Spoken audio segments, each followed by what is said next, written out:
the Holy Land. It's a wonderful place to go to. This will be my 10th time to travel to Israel. It's fascinating, and I'm so glad that you're interested in getting information about this special place and thinking about perhaps coming along with us on January 29th and seeing this special place. I just consider why I keep wanting to go back.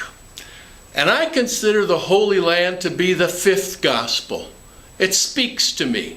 You know, Matthew, Mark, Luke, John, they tell the story. You and I have heard it. We've studied it. We've been in Sunday school. We've heard preaching. We've had teaching. We dissect it. We look at it. We ponder it. But the land speaks too. And when I go there are special moments. I want to talk a little bit about a special moment up in the North Country on the Sea of Galilee. When one goes to Israel, the guide will often say, this is the traditional spot, or this is the probable spot where Jesus was. And it may or may not be true. It could be close. But when we get to the Sea of Galilee, that's where they fished. The lake hasn't moved.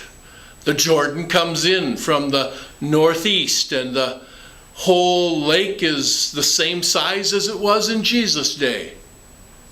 They go fishing. We read all those fishing stories about how they were mending their nets, and Jesus came along and said, "Follow me," and they followed him. Or that time they'd fished all night and hadn't caught a thing. And there it was. Go fish out in the deep water. Now everyone knows that fish move in from the deep to the shallow. They fished all night. They used their nets. But when they went out where Jesus said, the nets were full. You and I get to be on some of those places. Or after the resurrection, when Jesus said, I'll meet you up in Galilee, and it was on the shore that they had breakfast together. They broke bread and had fish. It's a special place. And there are those serendipities, those special moments when all the things you've taught and all the things you've read and everything you know, it becomes real and true. It's a wonderful experience, and I hope as you're thinking about going to Israel that you'll consider and pray about this opportunity that's yours, that you'll think about going. I know that you've had lots of opportunities, we all have in the past, to go. But this time, maybe it's the right time for you. And so I've got literature if you'd like to read about the itinerary. I'm available to answer questions if you'd like to talk about it.